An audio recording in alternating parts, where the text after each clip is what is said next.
Ano po bang nangyayari kay April? Bakit siya nagkaganon? Mabuti pa, Eko. Si April na lang ang magsabi sa'yo kung ano ba talaga nangyari. April, musta? Okay ka na ba?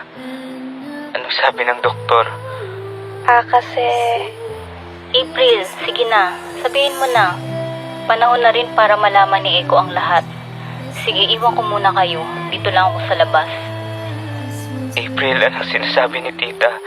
Ano yung dapat kong malaman? sorry Echo ha, matagal ko na kasi itong hindi sinabi sa'yo. Ano yun? Naalala mo ba yung panahon na nagkahiwalay tayo? Oo. Diba sabi mo, pagod ka na? Ayaw mo na kaya hiniwalayan mo ako.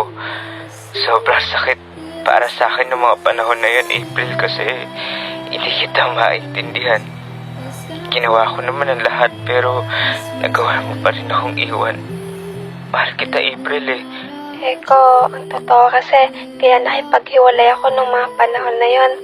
Kasi nalaman ko na may sakit ako sa puso. Ano? Bakit hindi mo sinabi? Kasi ayokong makitang nag-aalala at nasasaktan ka para sa akin.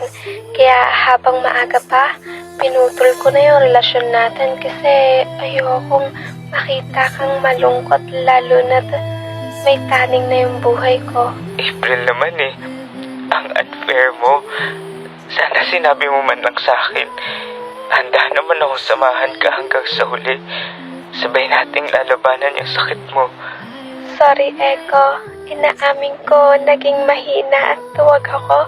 Pinagsisisihan ko yung mga panahon na yon. Pero nung nalaman ko na napapasaya ka na ni Ali, naging kampante na ako. At least, meron na nagmamahal sa'yo. Kung sakaling mawala man ako sa mundong to. Hindi, April. Hindi ka mamamatay. Kakayanin mo to. Sana nga, Echo, pero sinabi na ng doktor, lalong lumala yung sakit ko at maaaring kahit anong oras. Bawian na ako ng buhay. Sa Diyos na lang ako kumakapit, Echo. Basta, April, hindi kita iiwan. Andito lang ako sa'yo.